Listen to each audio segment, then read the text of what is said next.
Autre question QR code, question très importante ce soir parce qu'elle elle est en lien évidemment avec l'actualité de ces toutes dernières heures, dernières minutes. Question de Jean-François. L'armée française se prépare-t-elle à la guerre en ce moment? Information importante, Ulysse Gosset.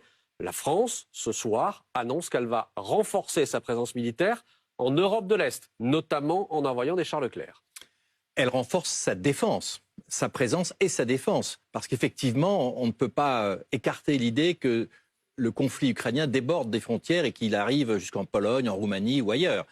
Donc les généraux sont là pour ça. Ils sont là pour faire des plans et prévoir ce qui peut arriver. Est-ce que la France pourrait être impliquée dans la guerre? La France fait partie de l'Alliance Atlantique. Et la Roumanie est un membre de l'Alliance important aux frontières de l'Ukraine. Donc c'est là surtout aujourd'hui, l'information du jour, c'est que on apprend que le ministre des Armées, avec le chef d'état-major, a eu une réunion hier à l'Élysée, un conseil restreint de défense, et que le président de la République a donc décidé, il devrait l'annoncer demain, de renforcer de façon spectaculaire ses moyens, puisqu'on va envoyer un escadron de chars Leclerc.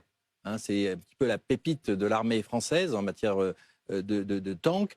Donc un escadron, c'est une douzaine de chars qui vont arriver en Roumanie, avec une compagnie blindée, de véhicules blindés également, en Roumanie toujours, avec de nouvelles patrouilles aériennes de Rafale aux frontières des États baltes, de la Pologne, de la Roumanie. C'est une façon de surveiller encore mieux ce qui se passe dans le ciel à la frontière de l'Ukraine. Et puis également renforcer les moyens, cette fois d'infanterie, avec une compagnie en Estonie. Donc on voit que ça fait combien d'hommes? On sait combien d'hommes ça représente ou pas?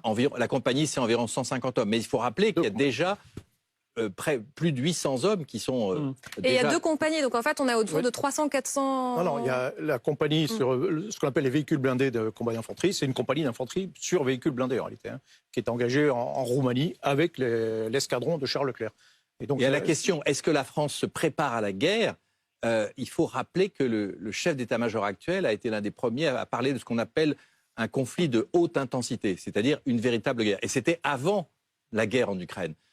C'était une façon de prévenir et de dire à l'opinion publique et aussi aux autorités, et notamment au président de la République, il faut se préparer à une guerre éventuelle en Europe.